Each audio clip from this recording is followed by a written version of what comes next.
గురక పెడుతున్నారా? రాత్రి వేళ పెద్ద శబ్దంతో గురక పెట్టి ఎదుటి వారిని ఇబ్బందులకు గురి చేస్తున్నారు. గురకే కదా అని నిర్లక్ష్యం చేస్తున్నారా? తస్మాత్ జాగ్రత్త. గురకను నిర్లక్ష్యంగా తీసుకోకండి.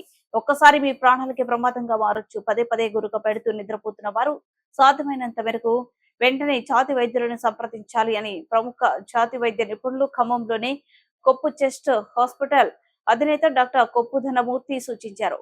సీజన్ ఏదైనా అస్తమాతో పాటు చెస్ట్ సంబంధిత వ్యాధులతో బాధపడే ప్రజలు తగు జాగ్రత్తలు ఉండాలని డాక్టర్ ధనమూర్తి సూచించారు.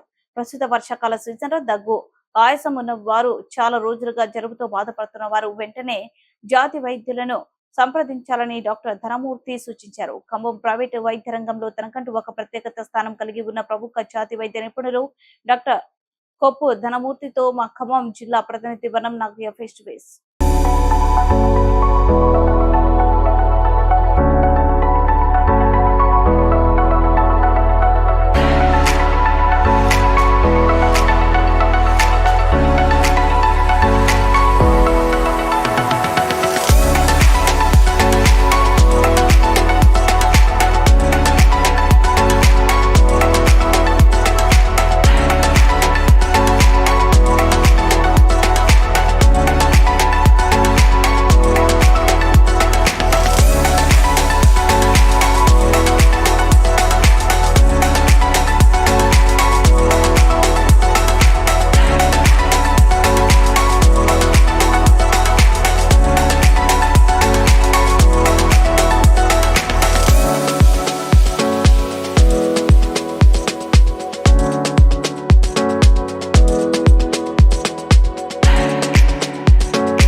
ఖమ్మం జిల్లా ప్రైవేటు వైద్య రంగంలో డాక్టర్ కొప్పు ధనమూర్తి అంటే ఒక ప్రత్యేకమైన గుర్తింపు ఉంది. కోవిడ్ కాలంలో కానివ్వండి, దాదాపు గత 15 సంవత్సరాలుగా ఖమ్మం జిల్లా ప్రజలతో పాటు చుట్టుపక్కల జిల్లాల ప్రజలకు సుపరిచితులుగా ఉంటూ దాదాపు ఎన్నో రకాల చెస్ట్ సంబంధించిన వ్యాధులకు సంబంధించి ఆయన సుదీర్ఘకాలంగా సేవలు అందిస్తున్నారు. ఈ నేపథ్యంలోనే డాక్టర్ కొప్పు ధనమూర్తి గారు కెరటం న్యూస్తో మాట్లాడేందుకు మనతో పాటు ఉన్నారు. నన్ను అడిగి తెలుసుకుందాం. సార్ నమస్తే ధనమూర్తి గారు. మన హాస్పిటల్కి సంబంధించి ప్రత్యేక గుర్తింపు మన జిల్లాలో మీకంటూ ఉంది. గతంలో కూడా మీరు ఎంతోమందికి సేవలు అందించి మీకు మీ పేరు అందరికీ సుపరిచితం ఎలా తెలియజేస్తున్నారు. ముఖ్యంగా రాబోతున్న ఈ డాక్టర్ డే సందర్భంగా మీకు ప్రత్యేకంగా శుభాకాంక్షలు కెరటం న్యూస్ తరఫున. అసలు చెస్ట్ హాస్పిటల్కి సంబంధించి మీరు ఏమేమి వైద్యాన్ని ప్రజలకు అందిస్తారు, దాని గురించి కొంచెం చెప్పండి. మా నమస్తే నాగయ్య గారు, థ్యాంక్ యూ అండి.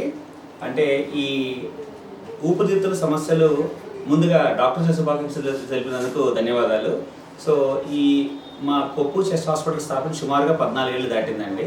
సో మొదటి నుంచి మేము చాలా నాణ్యకరమైన, అంటే ఏ రకమైన జనాలకి ఏది మంచి చేయాలో, ఎంతవరకు అవసరం ఉంటుందో వైద్యం చేయటం, దానికి తగ్గట్టు ముందు నుంచి ప్రణాళిక రచించుకొని జాగ్రత్తగా మేము మొదటి నుంచి వైద్యం చేస్తున్నామండి. మా హాస్పిటల్ పెట్టినప్పటి నుంచి మేము అంచెలంచెలుగా స్లోగా ఒకేసారి అన్నీ పెట్టకుండా స్లోగా ఎదుగుతూ, సో ఇనీషియల్గా ఇప్పుడు మా హాస్పిటల్లో ఎక్స్రే, ఈసీజీ, దాంతోపాటు ఊపిరితిత్తుల సమస్యలకు సంబంధించిన పల్మనరీ ఫంక్షన్ టెస్ట్, తర్వాత ఖమ్మం జిల్లా, వరంగల్ జిల్లా, కరీంనగర్లో ఉంది, ఖమ్మం జిల్లా, వరంగల్ జిల్లా, కొత్తగూడెం ఎక్కడ లేదు, లంగ్ ఆసిలోమెట్రీ అని చెప్పి ఒక అద్భుతమైన పరికరం కూడా మన దగ్గర ఉందండి. ఇదేంటంటే ఊపిరితిత్తు సమస్యలు, ఇప్పుడు ఆస్తమా లాంటి వాళ్ళు, పెద్దవాళ్ళు, చిన్నపిల్లలు కొన్నిసార్లు ఆస్తమా సంబంధించి పరీక్ష చేయలేకపోతారు అనమాట. కొంచెం గట్టిగా దాన్ని ఆ మిషన్లో గట్టిగా ఓదాల్సి వస్తుంది. ఆ సదుపాయం ఈ ఆసిలోమెట్రీ అనే పరీక్షలో ఏంటంటే మన పేషెంట్ ఫోర్స్గా బ్రీతింగ్ చేయకుండా సింపుల్గా మనం మామూలుగా తీసే బ్రీతింగ్లో కూడా ఎంతవరకు ఊపిరితిత్తుల శ్వాసనాళాలు మూసిపోయాయి అన్నీ గుర్తించగలిగే పరీక్ష ఉంది. దాంతోపాటు బ్రాంకోస్కోపీ అని చెప్పి ఊపిరితిత్తుల లోపలికి ముక్కులోంచి కానీ నోట్లోంచి కానీ ఊపిరితిత్తుల్లోకి ఒక లైట్ పైప్ పంపించి దాని ద్వారా లోపల తెమడ తీయటం కానీ, లేకపోతే క్యాన్సర్ గడ్డలు ఉంటే దానికి బయాప్సీ చేయడం, ఇవన్నీ జరుగుతాయండి. ఇలాంటివన్నీ మనం మొదటి నుంచి చేస్తున్నాము. సో అంటే గత 14 ఏళ్ళుగా ఖమ్మం జిల్లా చుట్టుపక్కల పరిసర ప్రజలకి ఇలా సేవల నుంచి చాలా ఆనందకరంగా ఉందండి. జిల్లాలో డాక్టర్ అసలు వాస్తవంగా ఈ చెస్ట్కి సంబంధించిన ఆయాసం దగ్గు, ఊపిరితిత్తుల సమస్యలు ఎందుకు వస్తాయి, అసలు దీనికి ఉన్న కారణాలు ఏంటి అసలు? అంటే ఊపిరితిత్తుల్లో చాలా వందల రకాల జబ్బులు ఉన్నాయండి ఊపిరితిత్తులకు వచ్చేవి. కానీ ఎక్కువగా కామన్గా రొటీన్గా వచ్చేది ఏంటంటే ఊపిరితిత్తులకి ఎలర్జీ లక్షణాలు, లేదా కామన్గా మనకి ఇప్పుడు వాతావరణం మారినా, డస్ట్ తగిలినా, చలిగాలి తగిలినా, ఇట్లా జలుబు చేయటం, తుమ్ములు రావటం, ఇలాంటి ఎలర్జీస్ ఎక్కువ ఉంటాయి. పైగా మన ఖమ్మం జిల్లాలో ఈ పరిశ్రమలు ఎక్కువ ఉండటం కానీ, లేదా ఈ పంట పొలాల్లో ఎక్కువ పుప్పొడి, తర్వాత వైఆర్గో మొక్కలు ఇలాంటివి ఉన్న చోట ఏంటంటే ఎక్కువగా ఎలర్జీ బ్రాంకైటిస్, అంటే ఈ డస్ట్ ఇవన్నీ పడక ఊపిరితిత్తులో శ్వాసనాళాలు మూసిపోయి ఆయాసం, దగ్గు, పిల్లి కోతులు ఇట్లా లక్షణాలు రావటం.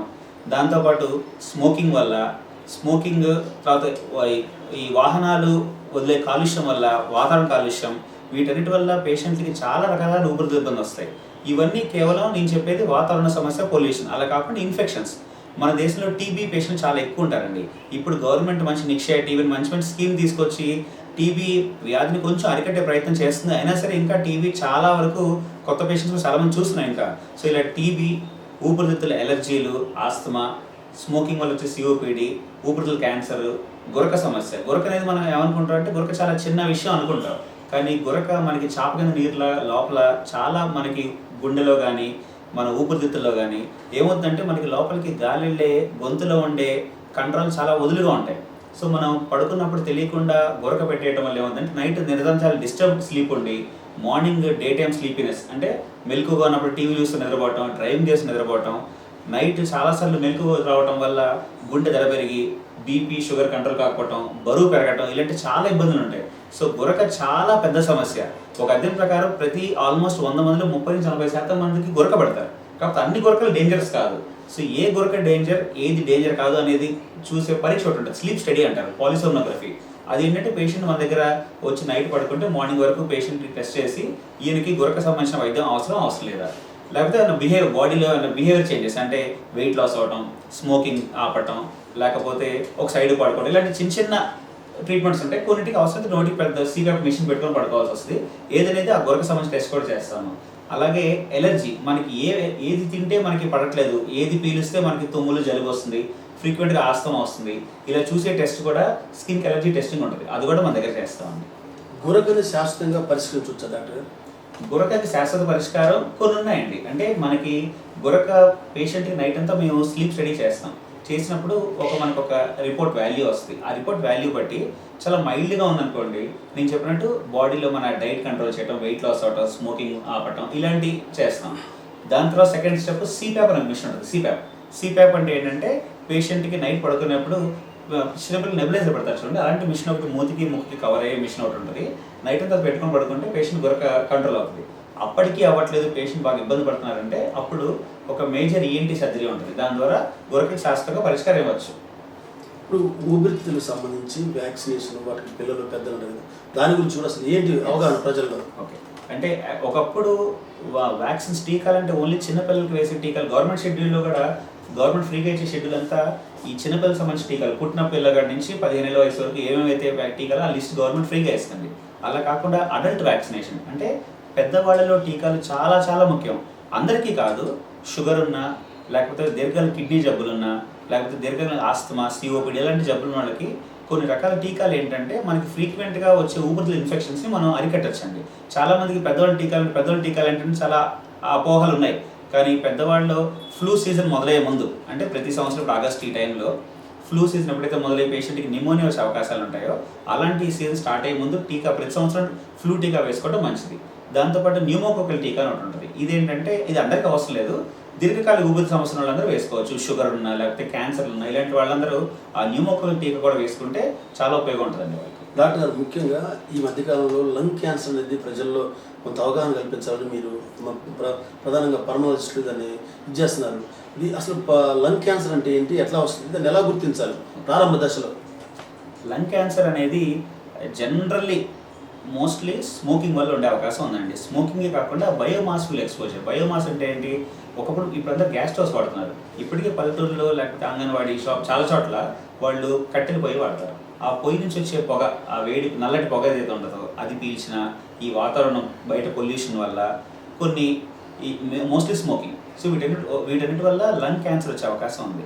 సో లంగ్ క్యాన్సర్ ప్రాబ్లం ఏంటంటేనండి, మనకి వచ్చే పేషెంట్స్ ఆల్మోస్ట్ ఒక 100లో 2 నుంచి 3% మంది ఫస్ట్ స్టేజ్లో వస్తారు. మిగిలినందరూ స్టేజ్ 2, స్టేజ్ 3, స్టేజ్ 4లో చాలా మంది మనకు వచ్చి స్టేజ్ 4లో వస్తారు. అంటే ఆల్రెడీ ఊపిరితిత్తుల్లో క్యాన్సర్ గడ్డ వచ్చి అది వేరే చోటికి పాకాక లేదా పక్కన నీరు వచ్చి చాలా లాస్ట్ స్టేజ్లో వస్తారనమాట. అప్పుడు మనకి ట్రీట్మెంట్ ఆప్షన్స్ చాలా తక్కువ ఉంటాయి.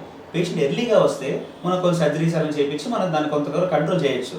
మెయిన్గా అంటే పేషెంట్కి యూజువల్లీ పెద్దవాళ్ళలో అంటే చిన్నపిల్లలకు లంగ్ క్యాన్సర్ చాలా అరుదు, ఎక్కువగా ఏజ్ మోర్ దాన్ 50 దాటిన వాళ్ళు స్మోకర్స్. ఈ మధ్య ఫీమేల్స్ కూడా పెరిగింది లంగ్ క్యాన్సర్. సో దీర్ఘకాలికంగా ఒక 2 months నుంచి దగ్గు వస్తుందంటే వెంటనే ఎవాల్యుయేట్ చేసుకోవడం మంచిదండి. కాబట్టి ఇప్పుడు దీని సందర్భంగానే మన హాస్పిటల్ కూడా ప్రత్యేకమైన చరిత్ర ఉంది, గుర్తింపు ఉంది. ముఖ్యంగా కోవిడ్ టైంలో డాక్టర్ ధనమూర్తి గారు విశేష సేవలు అందించారు. టాప్ 1, 2, 3లో మీ పేరు ఉంది జిల్లాలో, ఉమ్మడి జిల్లాలో. ఇప్పుడు రాబో కాలంలో ఇంకా మన సౌకర్యాలను మెరుగుపరుస్తారా? ఇప్పుడు ప్రస్తుతం అత్యవసరంగా ఏమి ఉంది సౌకర్యాలు మన దగ్గర? అదేంటంటే కోవిడ్ అనేది మనం అసలు ఊహించకుండా వచ్చిన పెద్ద విపత్తు. సో ఆ టైంలో మేము కూడా మొదట్లో భయపడ్డాం. బట్ ఇంకా ఈ ఫీల్డ్లో ఉన్నప్పుడు ఇంకా కొంత జాగ్రత్తలు తీసుకుంటూ మేము కూడా పీపీ కిట్స్ వేసుకొని మాస్కులు పెట్టి రకరకాలు ట్రై చేసామండి ఆ రోజుల్లో. అంటే మాస్కులతో పెద్ద పెద్ద హెల్మెట్స్ పెట్టి దానికి ఎయిర్ కండిషన్ పెట్టి చాలా ప్రయత్నం చేసాం. అంటే ముందంటే మేము జాగ్రత్తగా ఉంటే వేరే మా నుంచి వేరే పేషెంట్స్ స్ప్రెడ్ కాకుండా చూసుకోవాలి కదండి. సో ఇప్పుడు అలాంటి విపత్తు మళ్ళీ రాకూడదని కోరుకోవడం మంచిది. సో ఇప్పుడు ఏంటంటే పర్సనల్ జాగ్రత్తలు ఇంపార్టెంట్ అండి. అంటే హాస్పిటల్స్ ఫెసిలిటీస్ అంటారు, ఇప్పుడు అన్ని హాస్పిటల్లో మ్యాక్సిమం అన్ని ఫెసిలిటీస్ పెంచారు కోవిడ్ తర్వాత. అంటే ఐసోలేషన్ వార్డ్స్ కానీ లేకపోతే వెంటిలేటర్స్ అన్నీ పెంచారు.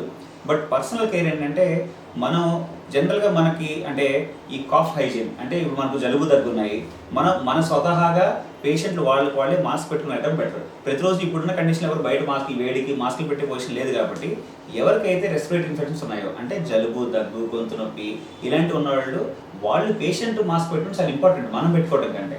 సో తుమ్మినప్పుడు చేయండి పెట్టుకోవడం, దగ్గినప్పుడు చేయబెట్టుకోవడం, వెంటనే హ్యాండ్ వాష్ చేసుకోవడం, తర్వాత ఏదైనా పట్టుకొని మనకి తెలియకుండా చాలాసార్లు మనం చేతితో ఫేస్ని ముక్కు టచ్ చేస్తున్నాం.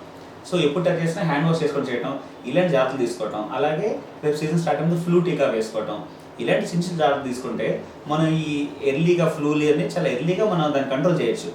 అప్పటికి మనలో ఉన్న రెసిస్టెన్స్ తక్కువ ఉన్నా లేదా కొన్నిసార్లు మన అదృష్టం బాగా చాలా మందికి యాక్టివ్గా ఉన్న వాళ్ళకి కూడా ఈ ఫ్లూ మెల్లగా న్యూమోనియాగా మారే అవకాశం ఉందన్నమాట. సో అలా దాన్ని ఎర్లీగా గుర్తించి అంటే ఎప్పటికైతే జలుబు, దగ్గు, దాంతోపాటు కొంచెం ఆయాసం స్టార్ట్ అవుతున్నా, జ్వరం తగ్గకపోయినా, వీక్ అయిపోతున్నా వెంటనే ఒక ఎక్స్రే కానీ అవసరపడి సిటీ స్కాన్ తీయించుకొని ట్రీట్మెంట్ వాడుకోవడం మంచిదండి. ఏదైనా ప్రివెన్షన్ ఈ రోజుల్లో ఏ జబ్బు రాకుండా కాపాడుకోవడం అది పర్సనల్గా మనం చూసుకోవాలి తప్ప ఎవరు డాక్టర్ మనల్ని ట్రీట్ చేస్తాడు మాకు ఇంకా తగ్గలేదు ఇవన్నిటికంటే డాక్టర్ దగ్గర రాకుండా ఉండే ప్రయత్నాలు ఏమైనా చేసుకోవడం మంచిదండి. కాబట్టి సీజన్ ఏదైనప్పటికీ రోగులు కానీ ప్రజలు కానీ సాధారణ వ్యక్తులు కానీ రోగం ముదిరిన దానికన్నా రాకముందే వాళ్ళు చాలా జాగ్రత్తలు తీసుకోవాలి, ఆరోగ్య సూత్రాలు పాటించాలి. ప్రధానంగా చెస్ట్ సంబంధిత లక్షణాలు అయితే ఇబ్బంది పడుతున్న రోగులు ఉన్నారో వాళ్ళు చాలా జాగ్రత్తగా ఉండాలి. ఏ సీజన్ కూడా వాళ్ళు ఖచ్చితంగా మాస్క్ ధరించాలి. తోటి వారికి కూడా ఇబ్బంది లేకుండా వాళ్ళు ఈ సమాజంలో ఉండాలని చెప్పి కోరుతున్నారు. ఈ నేపథ్యంలో గురకకు సంబంధించి కూడా దాదాపు ప్రతి ఒక్కరు కూడా దీన్ని చాలా తేలిగ్గా తీసుకోవద్దు, ఇది కూడా చాలా సీరియస్ తీసుకోవాల్సిన అంశం అని చెప్పి డాక్టర్ కొప్పు ధనమూర్తి